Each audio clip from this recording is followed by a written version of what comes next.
할렐루야. 오늘이 무슨 날인지 혹시 아십니까? 추석 전날 맞습니다. 작년에 오늘 10월 첫 번째 주일, 제가 9월 22일 날 작년 첫 강단에서 이 강단에서 설교를 하고 기호 1번 후보 1번으로 여러분들 앞에 청빙 설교한 날이었고, 10월 6일 작년에 10월 첫 번째 주일이 1, 2번 여러분들 투표를 해서 결과를 발표하는 날이었습니다. 시간이 이렇게 빠르죠? 1년이라고 하는 시간이 금방 지나가 버렸습니다. 숨가쁘게 달려온 지난 1년 돌아보면서 어제 저녁 설교를 준비하며 이렇게 딱 한 30번만 하면 은퇴하겠구나 라고 하는 생각을 하면서 하나님 앞에 쓰임 받을 수 있음에 감사하는 그런 시간을 가졌는데요. 그래서 오늘은 1년 1주년 즈음에서 짧은 간증 먼저 하나 하고 말씀을 나누도록 하겠습니다. 지난 월요일이었습니다. 9월 29일 9월 달 동안 우리 통영에 있는 여러 섬들이 있잖아요. 그 섬들을 우리 통영 시민이라면 무료로 갈 수 있도록 해주는 이벤트가 있었습니다. 그래서 9월이 가기 전에 꼭 한번 가보고 싶었던 섬이 있었는데 그 섬이 어디였을까요? 통영에 아름다운 섬들이 참 많죠. 그런데 욕지도를 한번 가보고 싶었습니다. 그래서 아침 일찍 와이프와 함께 아주 부지런히 준비를 해서 아침 9시 배가 있는 줄 알고 출발했더니만 11시에 배가 있었습니다.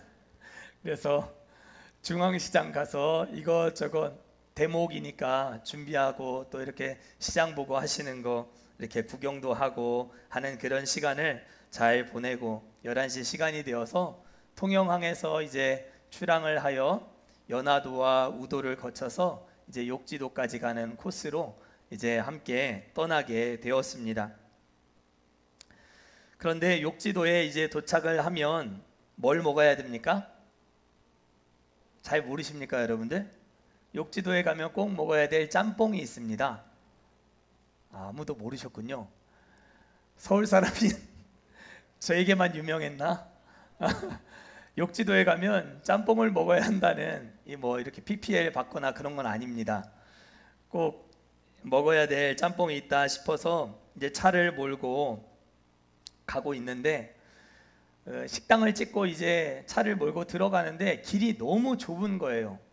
차를 몰고 들어가는 길이 맞나 싶을 정도로 이 뒤로 물러설 수도 없고 앞으로 들어가기도 애매하고 생각보다 길이 너무 좁아서 당황을 하게 되었습니다. 그래서 차를 몰고 들어가는 길에 거의 벽과 붙어서 이제 지나가고 있는데 한쪽 벽에 예쁜 벽화가 그려져 있는 거예요.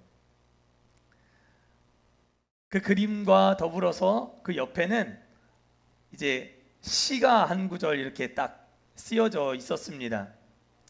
그 시가 이제 제 눈에는 잘 들어오지 않았는데 그 시 바로 밑에 김득수 시인이라고 적혀 있는 것을 제가 지나가면서 길이 좁으니까 이렇게 천천히 가다가 이 이름을 보게 된 거예요.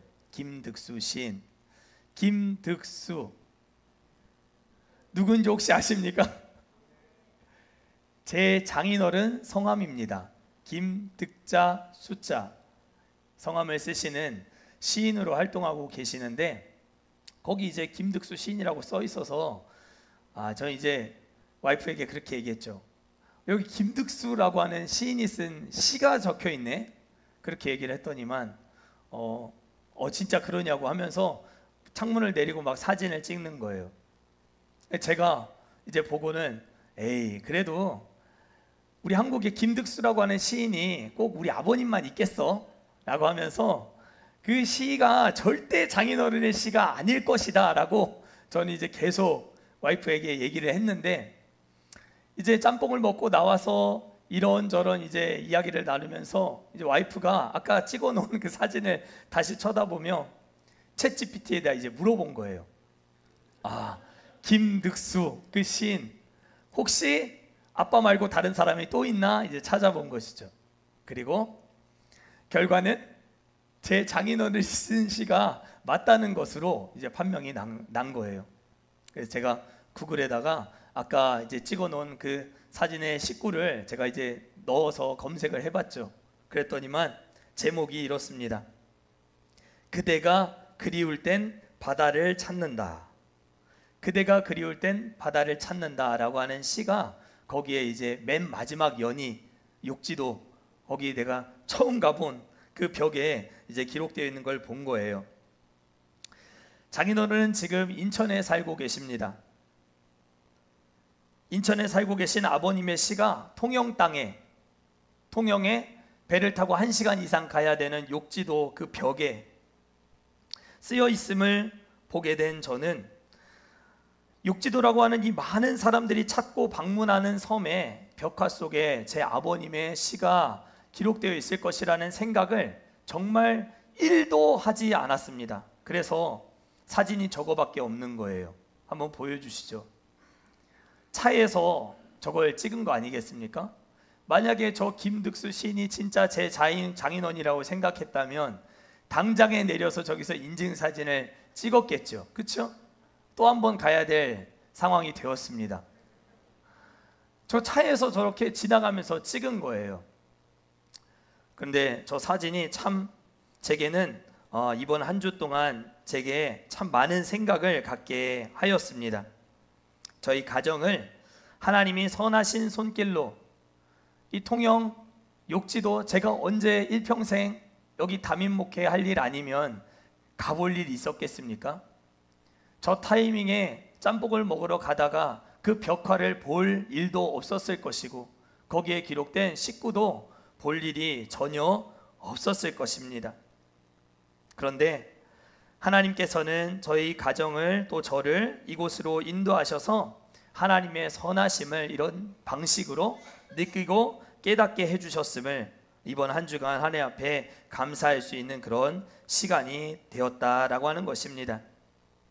지난 1년 동안 또 복잡다단한 일들이 우리 가운데 많이 있었지만 하나님은 우리에게 자리를 잘 지킬 수 있도록 또 목회사역에 도움이 될 수 있도록 여러분들 힘껏 힘을 모아주시고 함께 달려와 주셔서 참으로 감사드립니다. 우리 모두 하나님의 인도하심 속에 더 크고 원대한 하나님의 역사를 기대하며 나아갈 수 있는 그런 교회가 되었으면 좋겠습니다. 오늘은 예수님을 만난 사람들 시리즈 9번째 시간, 제목은 믿음은 눈을 뜨게 합니다 라는 제목으로 하나님 말씀 증거하도록 하겠습니다. 제목을 한번 같이 읽어볼까요? 시작. 믿음은 눈을 뜨게 합니다. 예수님이 평소에 가장 좋아하셨던 음식이 있었다라고 했습니다. 여러분들 뭐라고 했지요? 맞지요? 예수님이 좋아하셨던 음식은 갈치전이라고 했습니다. 성경에 갈치전이 나올까요? 안 나오죠? 그러나 예수님은 가르치고 치료하고 전파하는 일을 그 누구보다 기뻐하신 분이셨습니다. 추석 명절을 맞이하여 여러분들 집에서 전도 굽고 분주하게 할 일도 많으실 텐데 갈치도 한번 전으로 구워서 드셔보시면 의미가 있지 않겠나 싶습니다. 우리가 읽은 이 마가복음에서 보면 예수님이 이 갈치전을 부지런히 드셨다라고 하는 것을 알 수 있습니다. 예수님은 줄기차게 하나님 나라의 복음을 가르치시고 전파하시고 또 많은 사람들, 병자들을 고치시고 치료하시는 일들을 보여주고 있습니다. 마가복음 1장을 보면 베드로의 장모의 열병을 고쳐주시는 일을 시작으로 해서 나병 환자, 중풍병자, 손 마른 사람, 또 12해 동안 혈루증 앓던 여인, 또 거라사에 군대 귀신 들렸던 사람, 또 야이로의 딸 등 정말 많은 환자들의 질병을 고쳐주시는 모습이 마가복음에 등장하고 있습니다. 그런데 공교롭게도 마가복음에서 뿐만 아니라 마태복음, 누가복음에서 예수님의 이 치유 사역을 통해서 치료함을 받은 많은 사람들의 그 이름이 한 번도 기록되어 있지 않다는 것 여러분들 아십니까? 모두 익명으로 처리가 되어 있습니다. 제가 지붕을 뚫고 중풍병자를 예수님 앞에 내릴 때에 중풍병자의 이름을 제가 여러분들한테 말씀드린 적이 있나요? 회당장 야이로의 딸, 죽었던 딸이 살아났는데 그 딸의 이름을 제가 여러분들한테 말씀드린 적이 있었나요? 군대에 귀신 들린 거라사의 광인, 얼마 전에도 설교를 했는데요, 그 광인의 이름 역시 성경은 밝혀주고 있지 않습니다. 왜 이름이 이렇게 전부 한결같이 익명으로 처리되어 있을까? 마태, 마가, 누가복음, 공관복음서에서 통틀어 딱 한 번 환자의 이름이 기록되어 있는 경우가 있었습니다. 그가 누구인가? 바로 오늘 마가복음 10장 예수님의 마지막 공생의 마지막 치유 사역의 대상자였던 오늘 본문의 주인공, 시각장애인이자 거지였던 디메오의 아들 바디메오, 그가 유일합니다.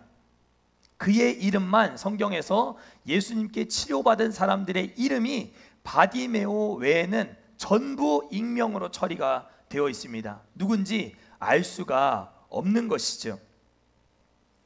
요한복음에서 나사로라고 하는 사람이 한 명 더 있기는 하지만 마태, 마가, 누가 이 세 권의 책을 공관복음서, 같은 관점으로 본 책이다라고 말하거든요.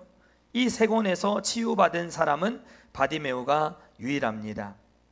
왜 마가는 그러면 단 한 번도 치유받은 이들의 이름을 공개하고 있지 않다가, 마태도 누가도 한 번도 이름을 밝히고 있지 않다가 예수님의 마지막 치유 사역에서 이 환자의 이름을 밝혀 두었을까?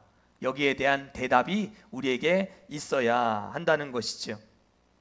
저는 여기에 세 가지 이유가 있었다라고 생각합니다. 첫 번째는 바디메오가 치료를 받은 이후에 새롭게 얻게 된 그의 두 번째 삶, 이 나머지 삶, 자신의 인생을 예수님께 온전히 올인하고 온전히 다 바치는 예수님의 참된 제자로서의 삶을 살아갔기 때문에 마가는 이 바디메오의 인생을 영광스럽게 영예롭게 하기 위해서 디메오의 아들 바디메오였다라고 그의 이름을 밝혀준다, 그렇게 생각합니다. 두 번째 이유는 바디메오가 눈을 뜬 사건이 절대로 누군가에 의해서 조작되거나 허위로 기술되거나 또 혹은 허구적인 소설의 내용이 아니라 역사 속에서 실제로 이루어진 역사성을 가진 일이었다라고 하는 것을 밝혀주기 위해서 마가는 바디메오라고 하는 사람의 이름을 밝혀두었다라고 생각합니다. 그리고 마지막 이유가 가장 중요한데, 바디메오의 이름이 밝혀진 마지막 이유는 바디메오의 이름의 뜻과 관련이 되어 있습니다. 바디메오, 바는 아들이라고 하는 뜻이고 디메오는 아버지의 이름입니다. 그러니까 디메오의 아들 바디메오, 이렇게 되어 있는 것이죠. 그런데 이 디메오라고 하는 아버지 이름의 뜻이 굉장히 좋지 않습니다. 불결함, 부정함이라고 하는 뜻을 가지고 있습니다. 그러니 바디메오는 불결함의 아들, 부정함의 아들이라고 하는 좋지 못한 뜻을 가진 이름의 소유자였던 것이죠. 그런데도 마가가 그의 이름을 밝히 드러내고 있는 이유는 이 세상에 살아가고 있는 모든 사람들이 실상은 전부 바디메오와 같은 부정함, 불결함의 아들로 살아가고 있음을 실증적으로 보여주고 싶었던 것입니다. 그래서 우리는 바디메오 사건과 그의 이야기를 읽을 때 바디메오의 모습 속에서 우리의 모습을 볼 수 있어야 합니다. 본문 46절 보시겠습니다. 거지 바디메오가 어디에 앉아 있다라고 하나요? 길가에 앉았다라고 고백되어 있습니다. 누군가의 도움 없이는 단 한순간도 살아갈 수 없는 비참한 인생이 되었음을 밝혀주고 있는 것이죠. 그가 가진 것은 단지 예수님이 부르실 때 버리고 떠난 그 겉옷자락 하나뿐이었습니다. 앞을 보지도 못하고 가진 것도 변변치 못했던 그는 불결함, 부정함의 대명사로 취급받고 있던 사람이었습니다. 그런데 오늘 본문 마지막 51절과 52절의 내용이 이렇게 끝나고 있습니다. 우리 같이 한번 읽어보시겠습니다. 51절, 52절입니다. 시작. 예수께서 말씀하여 이르시되 내게 무엇을 하여 주기를 원하느냐? 맹인이 이르되 선생님이여 보기를 원하나이다. 예수께서 이르시되 가라, 내 믿음이 너를 구원하였느니라 하시니 그가 곧 보게 되어 예수를 길에서 따르니라. 아멘. 그가 곧 어떻게 되어? 보게 되어 예수를 길에서 따르니라. 이렇게 기록되어 있습니다. 그는 한 번도 자신의 육안으로 사물이나 사람을 분별해 본 경험이 없었던 사람입니다. 그런데 눈을 뜨자마자 자신의 눈앞에 서서 자신의 병을 치료해 주신 예수님이 자신을 아주 따뜻한 사랑의 눈길로 바라보고 계시는 것을 그가 눈을 뜨고 처음, 일평생 처음 그 사람의 모습을 보게 되었을 때 그의 제자가 되기로 결심하고 그를 따라 나서게 되었다라고 하는 것이 오늘 본문의 결론입니다. 그래서 예수님께 만약에 13번째 제자가 필요하셨다라고 한다면 아마 바디메오가 그 자리를 차지했을지도 모르겠다라는 생각도 해보게 됩니다. 그만큼 바디메오는 이 성경 속에서 굉장히 인상 깊은 치유받은 사람들 중에 한 사람입니다. 예수님이 말씀하시니 바디메오가 눈을 떴다네. 여러분들 이 찬양 아십니까? 예수님이 말씀하시니 바디메오가 눈을 떴다네. 이런 찬양이 있습니다. 굉장히 인상 깊은 치유자의 대표적인 케이스가 바디메오라는 것이죠. 그러나 오늘 본문은 단순히 한 시각장애인이 예수님을 만나 눈을 뜨게 되었다라고 하는 것 이상의 깊은 의미를, 중요한 의미를 갖고 있는 본문입니다. 결론부터 말씀드리면 진짜 제자가 누구냐라고 하는 것을 묻고 있는 것이죠. 참된 제자가 누구인가, 진짜 제자가 누구인가에 대해서 이 바디메오의 이야기를 통해 우리에게 교훈하고 있다는 것입니다. 병고침을 받는 것은 중요한 일입니다. 저는 오늘 이 짧은 예배 시간, 이 1시간도 안 되는 짧은 예배 시간 중에라도 여러분들의 질병이 예수 그리스도의 은혜와 능력으로 모두 치유받고 고침받고 새로워질 수 있기를 간절히 바랍니다. 여러분들을 괴롭히는 더러운 암세포와 여러분들을 고통스럽게 하는 그 고통, 어려움, 괴로움, 이 모든 것들이 예수 그리스도의 이름 앞에 다 쫓겨나갈 수 있게 되기를 축복합니다. 여러분들이 다친 눈이 있다면 열릴 수 있게 되기를 축복합니다. 또 하나님의 이 하나님을 향한 간절함도 회복될 수 있기를 바랍니다. 기도할 때 바디메오처럼 누가 시끄럽다고 조용히 하라고 이렇게 저지하고 제지하고 제압을 하더라도 다윗의 자손 예수여 나를 불쌍히 여기소서, 다윗의 자손 예수여 나를 불쌍히 여겨 주시옵소서, 이렇게 끝까지 부르짖을 수 있는 여러분들의 그 주님을 향한 뜨거운 간절함이 회복될 수 있는 그런 시간이 될 수 있기를 축복합니다. 그러나 정말 중요한 것은 아무리 아파도 병고침보다 더 중요한 것이 있다는 것입니다. 아무리 우리의 인생에 여러 가지 어려움과 문제가 있어서 여러분들의 간절함과 애절함으로 하나님 앞에 엎드리는 순간들 있다 할지라도 어떤 종교적인 행위들보다 더 중요한 것이 있음을 오늘 성경이 우리에게 말씀하고 있다는 것입니다. 그것은 바로 믿음으로 눈을 떠서 예수님을 바라보는 일입니다. 한번 따라 하실까요? 믿음으로 눈을 떠서 예수를 바라보자. 그것이 훨씬 더 중요한 거예요. 병고침을 받는 일보다, 또 문제가 있어서 하나님 앞에 간절함으로 엎드려 기도하는 것보다 믿음의 눈을 열고 예수님을 바라보는 것, 그것이 훨씬 더 중요한 일이다 라고 하는 것을 가르쳐주고 있는 것입니다. 바디메오와 같은 우리네 인생에 정말 중요한 것은 형식이 아니라 본질인 줄 믿습니다. 살다 보면 가난할 수도 있어요. 돈을 많이 못 벌게 될 수도 있어요. 바디메오처럼 겉옷자락 하나 붙들고 길바닥에 주저앉아서 많은 사람들의 동정을 구하고 도움 없이는 살아갈 수 없는 형편에 처하는 일들도 우리가 살다 보면 얼마든지 겪을 수 있는 일들이에요. 아프지 않은 사람 있나요? 병들고 고통스럽고 병조 누워야 되는 그런 일들이 많이 있을 수 있어요. 그러나 예수님을 바라보지 못하는 것은 다시 없을 재앙이요 저주임을 오늘 성경이 말씀하고 있다는 것입니다. 다른 환경이 여러분들을 얽어매고 고통스럽게 하는 일들이 있다 할지라도 예수님을 바라보는 눈만큼은 다치지 않을 수 있기를 주의 이름으로 간절히 축원합니다. 제자란 누구인가? 예수님의 가치를 알아보는 사람입니다. 예수님의 진짜 가치, 진면목을 알아볼 줄 아는 그 사람이 진짜 제자라는 것입니다.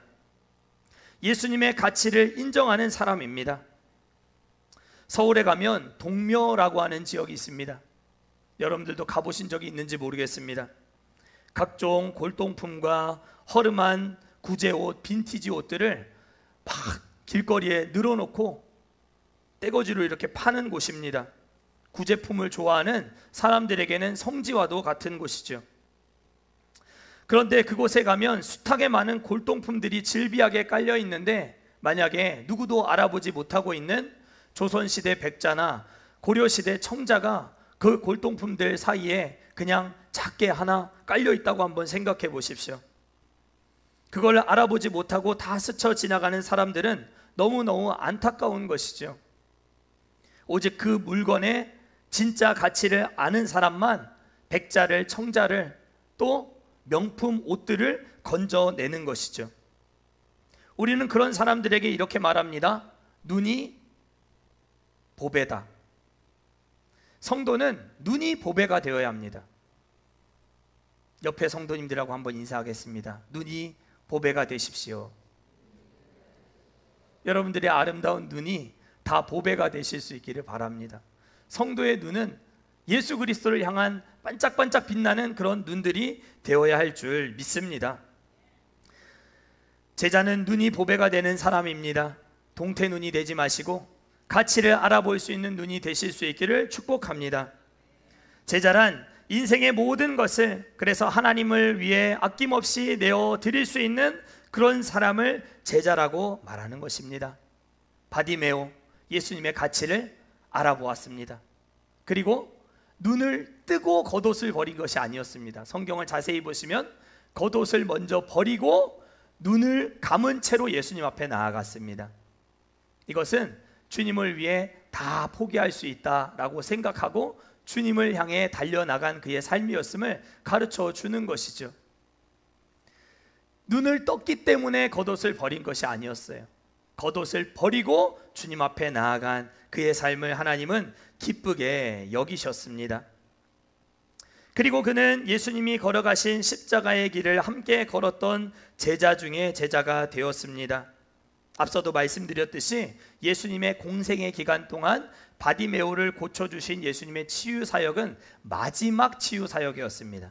그래서 우리가 10장을 읽었는데 11장으로 넘어가면 예수님은 십자가 지기 위해서 나귀를 타고 예루살렘 성전으로 입성하시는 모습을 볼 수가 있어요. 그러니까 지금 이 바디메오가 눈을 떠서 예수를 따랐다, 쫓았다라고 하는 것은 예수님이 가시는 십자가의 길을 그가 함께 따라간 사람이었다. 그래서 참된 제자다운 삶을 살았기 때문에 마가는 그의 이름을 이렇게 명백하게 마가복음 10장에 기록해 두었다라고 하는 것을 우리가 알 수 있는 것이죠. 우리 역시 예수님의 가치를 모른 채 길가의 거지와 같은 인생이 되지 말고 그분의 가치를 보고 인정하여 길 위의 제자로서의 삶을 살아가는 우리 모두가 될 수 있기를 축복합니다. 지난 주 중에도 와이프에게 따끔하게 한 소리를 듣게 되었습니다. 마침 자리를 비웠네요. 설교할 때 불법 유턴을 했다는 쓸데없는 이야기를 뭐하러 그렇게 설교 시간에 하느냐는 것입니다. 벌금을 낸 것이 자랑이냐? 맞습니다. 자랑할 일은 아닙니다. 설교 중에 굳이 하지 않아도 될 사족에 가까운 예화일 수 있습니다. 그러나 저는 저를 포함해서 여기 앉아있는 모든 사람들을 포함하여 이 땅을 살아가고 있는 모든 사람들에게 그 누구에게도 좋은 점수를 줄 의향이 전혀 없습니다. 아무리 경건해 보이고 아무리 선해 보이고 아무리 하나님을 신실하게 잘 믿고 따르고 있는 것처럼 보여도 저는 이 세상에 있는 모든 사람들은 전부 들킨 죄인 아니면 안 들킨 죄인이다. 저는 그렇게 생각합니다. 들켰냐 안 들켰냐의 차이가 있을 뿐 우리는 모두 구원받을 수 없는, 구제가 불가능한 그런 죄인들이었음은 두말할 나위가 없는 것이죠. 인간은 모두 죄인이며 전적으로 타락했습니다. 여러분들 속에 선이라고 하는 것을 찾아볼 수 있습니까? 의인은 없나니 하나도 없으며 모든 사람이 죄를 범하였음에 하나님의 영광에 이르지 못한다라고 성경이 말씀합니다. 여러분들 스스로에게 너무 좋은 점수를 주지 마세요. 이 정도 살았으면 나 그래도 꽤 괜찮은 삶을 살았던 사람이다, 이렇게 생각하지 마세요. 성도가 가질 수 있는 가장 쉬운 영적 교만입니다. 우리는 하나님 앞에서 늘 아무것도 아닌 존재임을 고백하는 것이 필요합니다. 그것이 너무 중요합니다. 그러니 제가 죄를 짓고 불법 유턴을 하고 실수하고 잘못을 하고 하는 것은 너무나도 사실은 당연한 일일 수도 있기에 말을 하더라도 혹은 제가 말을 하지 않더라도 여러분들이 역시 다 아실 것이라고 생각하고 제 삶에 일어나는 다양한 이야기들을 가지고 말씀에 살을 붙여서 예화로 활용하여 여러분들에게 설교하는 것입니다. 제가 쓰레기입니까?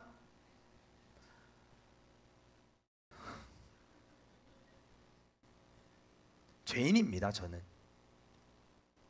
하나님의 은혜 없이는 한순간도 살 수 없는, 하나님의 은혜로 저를 붙들지 않으시면 한순간도 제대로 서 있을 수 없는 그런 죄인입니다. 잘날 것이 하나도 없는 그런 사람인 것이죠. 개인적으로 존경하는 울산의 낮은담 침례교회를 담임하고 계시는 김관성이라고 하는 목사님 계십니다. 여러분들도 아마 TV를 통해 많이 보셨을 텐데 목사님 설교하시면서 자주 이런 말씀하세요. 나는 돈을 좋아하는 목사다. 저는 이게 설교에 쓸데없는 사족이라고 생각하지 않습니다. 그것이 쓸데없는 이야기가 아니라 오히려 돈 안 좋아한다고 말하는 목회자가 안 들킨 죄인처럼 외식하며 사는 것이라고 저는 생각합니다. 돈을 좋아할 수 있지만 돈의 지배를 받지 않는 것이 중요한 것이죠. 저는 돈을 좋아할까요? 안 좋아할까요? 돈 좋아하는 목사처럼 생겼나요? 안 좋아하는 목사처럼 생겼나요? 엄청 좋아하는 목사처럼 생겼죠? 좋아해요. 그러나 돈에 지배받지 않아요. 저는 돈 없으면 그냥 없는 대로 살 수 있는 사람이에요. 돈을 좋아하지만 돈에게 지배받지 않는다는 것, 이것이 성도의 스탠스가 되어야 한다는 것이죠. 그러니 돈 좋아한다고 말할 수 있는 것, 이것은 돈의 노예가 안 된 사람들만 그런 얘기 할 수 있다는 걸 여러분들 아셔야 돼요. 내가 돈의 노예가 안 됐으니까 돈 좋아한다고 말할 수 있다는 거예요. 제가 불법 유턴 좋아해서 해요? 안 좋아하지요. 그렇지만 실수한다는 거예요. 부족하다는 것이죠. 하나님의 은혜가 필요하다는 것이죠. 그것을 더 강조하기 위한 일이라는 것입니다. 그래서 저 역시 바디메오와 같은 영적 소경처럼 살던 시절들이 있었음을 여러분들한테 고백하는 거예요. 그러나 저같이 부족하고 연약한 인생에도 예수 그리스도께서 찾아오셔서 인격적으로 만나주시고 계속해서 기회를 주심으로 그분의 가치를 깨달아 알 수 있도록 제 눈을 열어주시며 새로운 삶으로 이끌어 주시기에 제가 오늘도 부족하지만 제자로서의 삶을 이렇게 싸우면서 살아가고 있다는 것입니다. 사랑하는 성도 여러분, 여러분들도 마찬가지예요. 여러 가지 부족하고 연약하고 바디메오와 같은 여러분들의 모습이 혹시 있을지 몰라요. 길가에 주저앉아 낙심하고 있는 여러분들의 모습, 좌절되어 추진했던, 오랫동안 야심차게 준비했던 일들이 어그러지고 잘 되지 않아서 하나님 앞에 푸념하고 원망 섞인 말들로 하나님의 마음을 아프게 하는 순간들이 여러분들의 인생에도 있을지 몰라요. 그러나 하나님은 그런 우리의 삶도 기억하시고 찾아오시고 길가를 가시다가 그 길을 멈춰서서 우리에게 말씀하시더라 하는 것입니다. 저는 이것이 기적이라고 생각해요. 여러분들은 날마다 하나님의 기적을 경험하고 있는 기적의 주인공들인 줄 믿습니다. 기적은 멀리 따로 있는 것이 아니에요. 여러분들이 예수님을 만나고 예수님의 은혜 속에 날마다 죄 가운데 쓰러질 수밖에 없지만 바디메오와 같이 비참한 인생을 살아갈 수밖에 없는 우리지만 하나님의 은혜로 붙들림 바 되어 오늘도 서서 은혜 가운데 나아갈 수 있다는 것, 이것이 기적이라는 것이죠. 여러분들의 삶을 돌아보십시오. 내가 어디 예수님을 믿을 만한 그런 조건이나 자격을 갖춘 그런 사람이었습니까? 모두가 이 자리에 앉아서 고결한 척, 깨끗한 척, 경건한 척, 죄 안 짓고 살아가고 있는 척 그렇게 하고 앉아 있지만 우리 역시 모두 영적 소경과 같은 사람들임을 우리는 기억해야 합니다. 그래서 우리는 스스로 나 정도면 꽤 괜찮은 사람이라는 생각을 깨끗하게 지워야 할 줄 믿습니다. 소경이 소경을 인도하는 것만큼 어리석은 일이 없습니다. 열린 눈으로 예수 그리스도를 바라볼 수 있는 저와 우리 모두가 될 수 있기를 축복합니다. 마가복음 10장을 보면 예수님이 똑같은 질문을 두 부류의 사람에게 하고 있는 것을 볼 수 있습니다.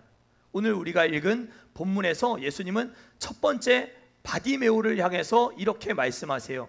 내가 너에게 무엇을 하여 주기를 원하느냐? 그때의 바디메오는 무엇이라 대답합니까?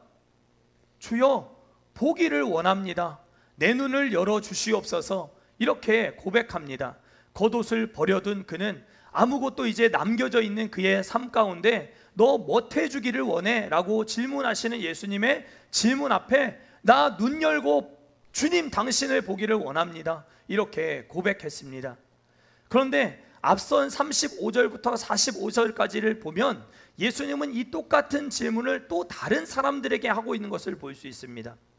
내가 너에게 무엇하여 주기를 원하느냐? 라고 하는 질문이 마가복음 10장 36절에 똑같은 구절로 기록되어 있습니다. 36절 37절을 제가 읽겠습니다. 이르시되 너희에게 무엇을 하여 주기를 원하느냐? 여짜오되 주의 영광 중에서 우리를 하나는 주의 우편에 하나는 좌편에 앉게 하여 주옵소서. 영광 중에 주님이 영광 받으시고 부활의 영광에 참여하시고 천국 들려가시면 야고보와 요한은 각자 한 자리씩 예수님 좌편에 우편에 앉게 해달라라고 제자이면서도 불구하고 다음과 같은 어처구니 없는 대답을 하였음을 마가는 꼬집어서 지금 기록하고 있는 것입니다.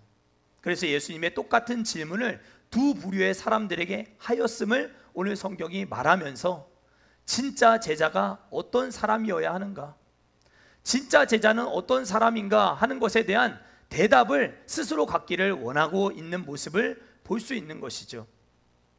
만약에 여러분들에게 우리 주님 나타나셔서 부활의 영광에 참여하게 되실 그때에 여러분들에게 내가 너에게 무엇하여 주기를 원하느냐 라고 여러분들에게 물으시면 여러분들은 무엇이라 대답하시겠습니까? 예수님이 백지수표를 내밀어 주시면서 너 원하는 거 거기에 써봐라, 뭐든지 내가 다 들어주겠다라고 우리 주님이 말씀하시면 여러분들 무엇이라고 대답하시겠습니까? 제자라고 하는 명찰을 달고 있었던 12명의 제자들 야고보와 요한이 주님이 뭐 해주기를 원하느냐는 질문 앞에 주님 좌편 우편에 앉게 해주십시오 라고 대답했다가 나머지 10명의 제자들이 들고 일어났습니다.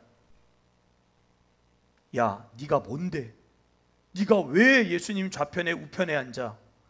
내가 예수님을 더 따르고 예수님과 더 오래 함께했고 예수님의 기적의 현장에 내가 더 오래 있었는데 네가 뭔데 예수님 좌편에 우편에 앉아? 라고 이야기하면서 화를 내며 멱살을 잡았다라고 하는 기록이 기록되어 있지는 않지만, 제가 봤을 때는 멱살을 잡고 치고받고 싸웠다라고 하는 내용이 마가복음 10장 35절부터 45절까지의 내용입니다. 그런 이야기들이 쫙 있고 나서 디메오의 아들 바디메오가 등장하고 있는 것입니다.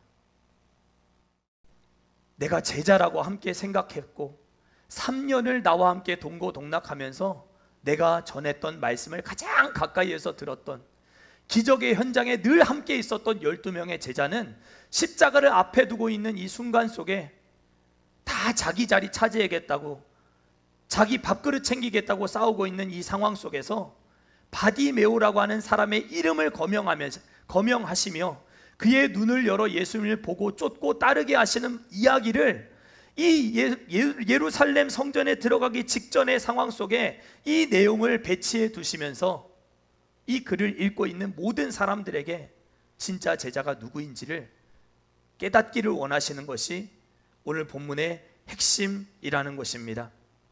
사랑하는 성도 여러분, 예수님의 가치를 인정하며 그분을 따르게 되는 영적 눈이 활짝 열린 개안된 여러분들의 삶이 되실 수 있기를 주의 이름으로 간절히 축원합니다. 본문에도 말하고 있지만 좌편에 우편에 앉는 일은 하나님이 알아서 하실 일입니다.